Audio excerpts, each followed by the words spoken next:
So today, Germany celebrates the fact that it's no longer two countries by closing all the stores and having a bunch of Nazis yell insults at politicians.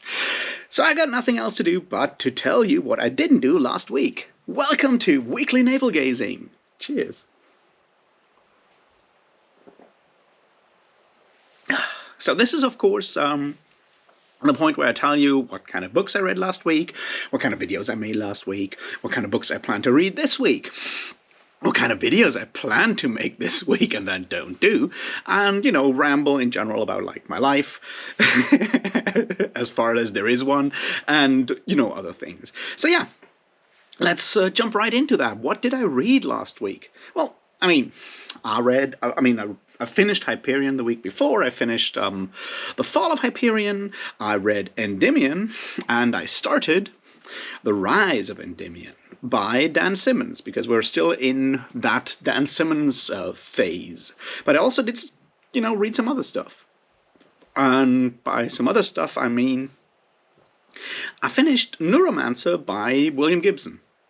It's obviously not the first time I read Neuromancer. I've read the whole Sprawl trilogy and the Burning Chrome short story collection a lot. Well, Neuromancer I read like 4 or 5 times, the others only once, like ages ago, and I'm now reading Count Zero, which is part 2 of the Sprawl trilogy. And there's reasons for all of that that I'll get into later on. So that's what I read, which is quite a bit.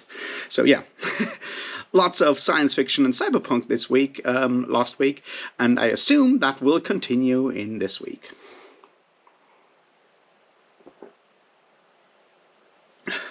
Because yeah, that's exactly what I plan to do. I'm going to finish Count Zero, and then reread Mona Lisa Overdrive, and I'm going to finish The Rise of Endymion. After that, I guess it's time to read Ilium, and then Olympus, and then Flashback, in that order, but I don't know how much time that will take. There's still other books that I would love to read, like the Terry Pratchett biography. It's out now, but well, I don't have Audible credits right now, and I can't buy extra credits either, because my credit card got cancelled, and until I fix that part, which will probably take a while, because, you know, I'm broke. There's reasons why that card got cancelled. So yeah, I'll have to wait until I figure that one out before I can lay my hands on that Terry Pratchett biography, which is a shame, because I really, really, really want to read that one. We'll see. Just saying. So until then, I'll just read a lot of Dan Simmons and get angry about it, and read William Gibson, and I'm happy about it. I mean, there's other stuff that I could probably go and read. At some point, I'll read Carpe Jugulum by Terry Pratchett. You know, I do have books. Just not new books that I really, really was looking forward to reading. Anyway, so that's my reading plans so far. They may change at any moment when I feel like, hey, I should probably do this as well, because my mind wanders, as you are all well aware.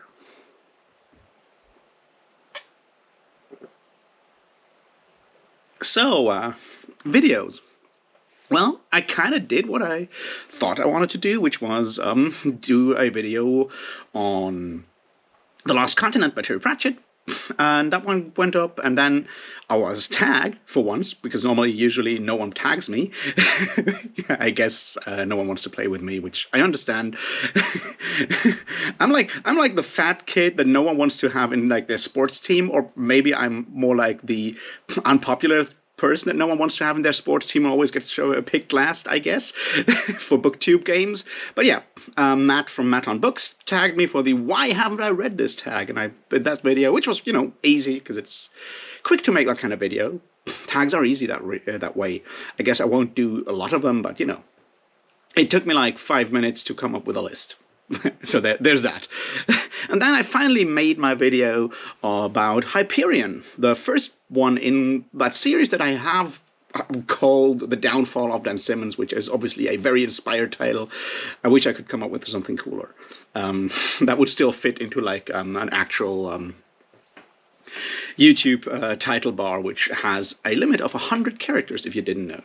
So yeah, coming up with stuff is sometimes difficult, because I verge on the verbose, to put it mildly. So that's the 3 videos I managed to do last week, because the Hyperion one took quite a while. They did all do really well, though. except the Discworld one, which of course, no one wants to know about Discworld, I feel. Which is a shame.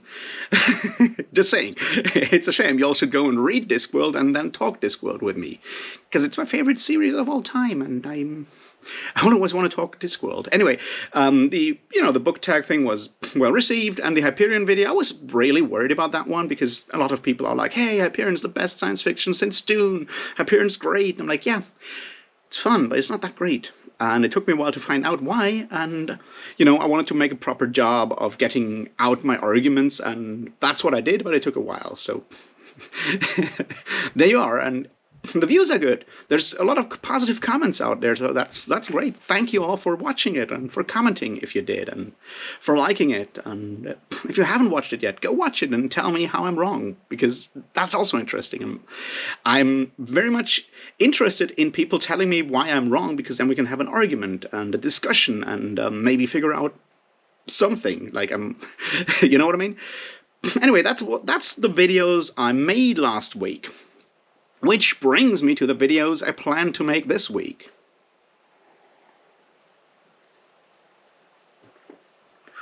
And that's obviously a video on the fall of Hyperion, which is part 2 in the Hyperion Cantos. And then maybe a video about Endymion, and a video on the rise of Endymion. Now, I've said that I just read Neuromancer, and I'm currently reading Count Zero. And I will read Mona Lisa Overdrive, and those are fairly short books, so I'll definitely finish that stuff this week. And the question is like whether I should make an actual video on the Sprawl trilogy and all of that, or if I should make one on Neuromancer, and one on Count Zero, and one on Mona Lisa Overdrive.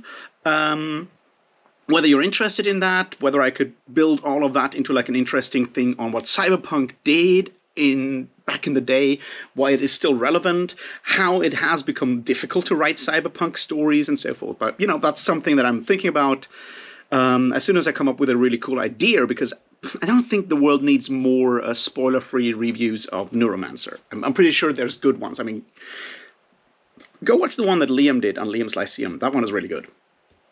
So we don't need more of those at this point. I feel it should be a more... a discussion with more context to it is sort of where I feel something like Cyberpunk, or at least a Neuromancer, which is almost 40 years old by now, right? Let's not forget that. It came out in 1984. That book's as old as me. Crazy. See, the point is, I feel there should be a different discussion about it than just saying, hey, go read this book, which you should do, because it's great. So I'm still thinking and figuring out how to do all of that. And there's obviously a reason why I read Neuromancer beyond just, wanting to reread it because it's cool, which it is. And that is that I do see something going on, like an ongoing theme or topic that Neuromancer and Count Zero and Mona Lisa Overdrive wrestles with, that I see reflected in what the Hyperion Cantos wrestles with in some way. And I don't want to say that Hyperion and Fall of Hyperion is a deliberate answer, or whatever you want to call it, to what William Gibson does. It certainly is not. But it does engage with it, and not only because we have Dan Simmons, cite or make references to William Gibson in The Detective's Tale in Hyperion. Of course not. So there is background there, which kind of brings me to where we'll end, go into the rambly parts, I guess, because, the Fall of Hyperion video, I'm confident I can make that one. Maybe I'll also manage the Endymion video. Maybe I'll come up with something spontaneous on the way to get more content out this week. I will have all kinds of things to do on Friday and Saturday this week, so maybe less videos this week. We will see how I can figure all of this stuff out. So yeah, it'll take more time, I guess. Because, the first part is, I already mentioned that somewhere, it took me like 4 trials to record the Hyperion video. And John, my thumbnail wizard, knows that because he's watched 3 of those. 4. The first one I didn't even upload because it's so bad. And yeah, I try to get my arguments right, and I think the way I approach videos, or I want to approach these kinds of videos that are not just me, reading a book and ranting about it like I did with Wheel of Time, or rambling about it like I did with all the Malazan stuff last year. I want to build those. I don't want to say like an essay, because then I'd use the word video essay, and suddenly people expect me to have like cool editing and shit like that instead of just me ranting. But I do want to build things like an argument where I make my points and then I come to a conclusion and so forth. I feel that helps my case, because I don't know if that comes across when I make videos, but it's sort of what I try. It's like I try to do more than just tell you, hey, this is a cool book, go read it.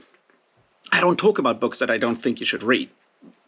Unless it's something where I'm like, yeah, you should definitely avoid that book, because it's harmful, and then we still need to talk about it, right? You know what I mean? Unless I do that, like stuff where I'm like, yeah, that's fine, people can take it or leave it. If there's nothing to add to the discussion, then I just will not make videos about it. I'll just read that and enjoy it, or not enjoy it, as the case may be, and then I'm done with it. There are books like that. And so I try to make a point to my video, and I'm aware of the fact that it doesn't always work out, right? I'm aware of the fact that sometimes my videos just peter out somewhere, and you're like, what was he trying to say there? I'm also aware that there are people that said like, wow, it took me like 3 sentences in your video about like sexism and misogyny in Wheel of Time for me to realize that you're not making any points. And then I'm like, well, that's your problem, not mine, because I'm pretty sure there I made my point. But see, that's part of where I'm trying to be with this. And I'm rambling right now, but the point for me is that videos should have a conclusion. It should be like, so there is this thing that I think about literature, about science fiction or fantasy or books or fiction in general, that we need to have a discussion about, that we need to think about.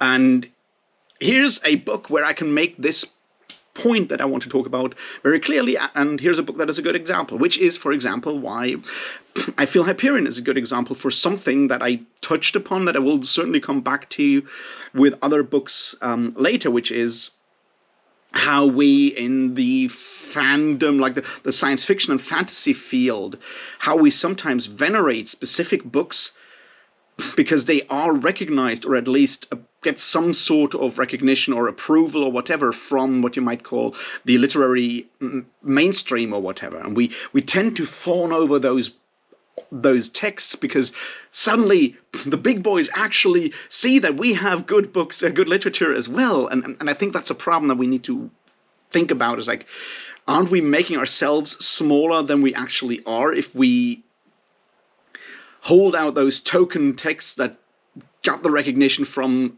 like mainstream press or whatever, instead of like trying to actually figure out what makes fantasy unique, or what makes sci-fi unique, what fantasy and science fiction can add to the general discourse about art or literature, that something like, I don't know, The Corrections by Jonathan Franzen can't do.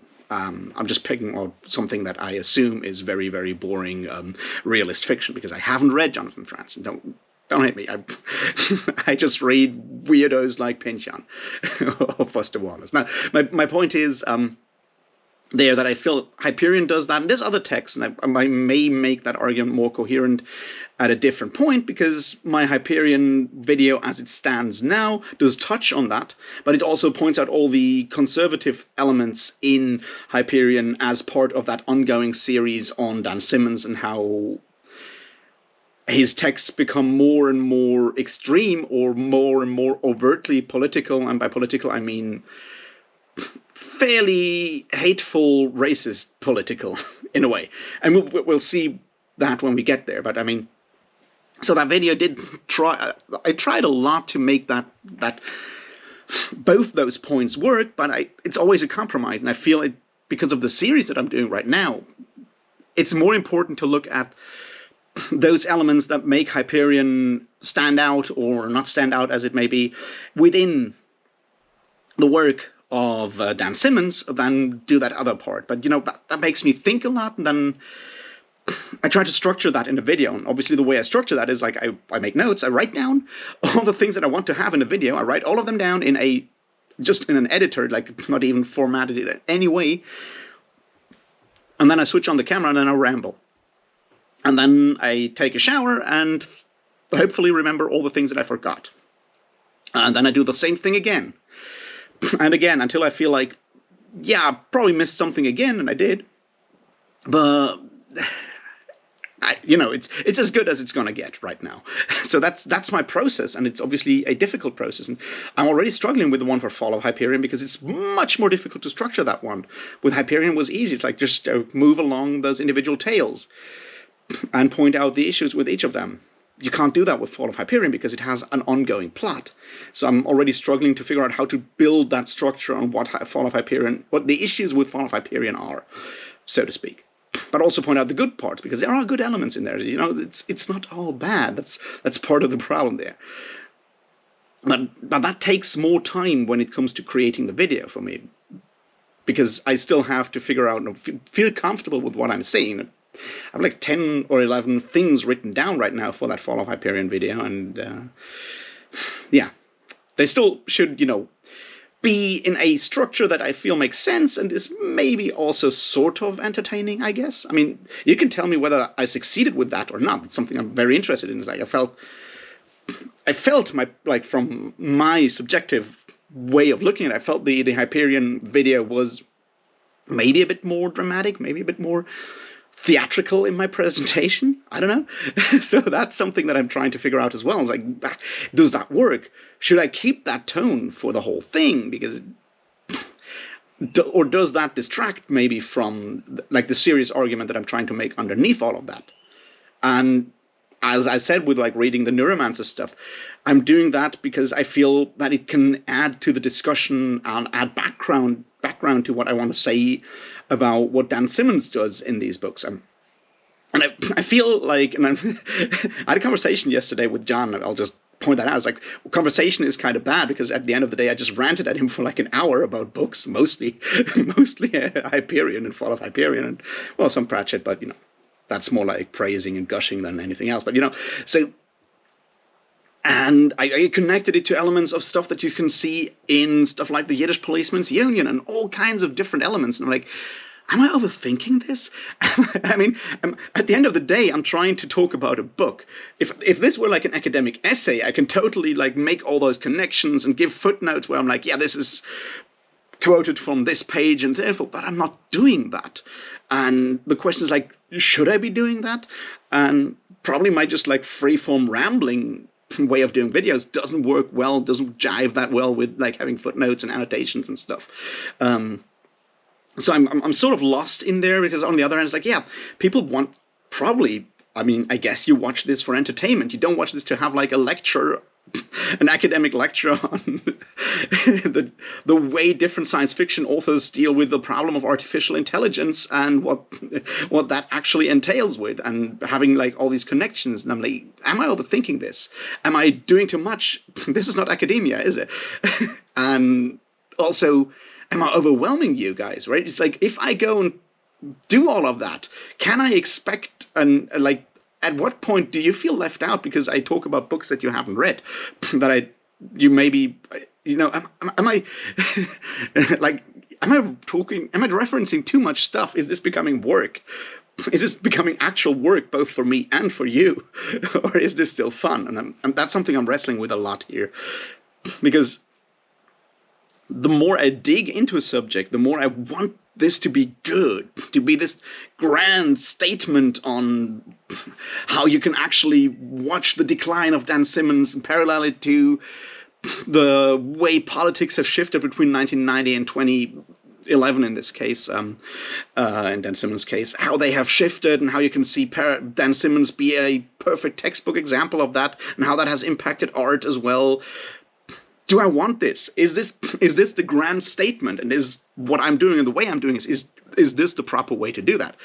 So that's very much what I'm thinking about. And I'm aware of that me telling you all of this comes across as really, really pretentious.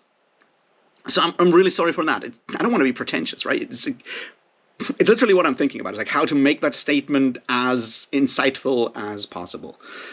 Because I feel, and that kind of ties back to what I said like last week in that booktube video things, like I feel it's important for us to have that debate out here, right? You know, there is academic debate on science fiction and fantasy. There has been for a while. There are academic journals on the subject where mostly authors and academics talk about these things. But I feel we out here, us lay people, right, as peasants, could actually profit from talking about fantasy as more than just, hey, I love this character. Hey, I love this adventure. The magic is cool. Seeing fantasy literature as, and science fiction of course, as an ongoing discourse, as an ongoing attempt to understand how the world works and how it should work. I feel that's something that we as readers can also profit from. So that's sort of what I try to do here, but maybe I'm just, trying too hard. I don't know. So yeah, I'd really appreciate your insight on that and your feelings on that, because, I'll do what I want to do, but it's really interesting for me to sometimes check whether I'm just, going off on like a really weird trajectory into nothing, because I'm well aware of the fact that sometimes, when I get too deep into one subject, I do run like away with it and overemphasize things and overestimate what I'm doing and, lose track of reality in a lot of ways. So yeah, please tell me when I'm doing too much and when I'm talking too much, right? That's your prerogative out there as people on YouTube, and I do appreciate all of that.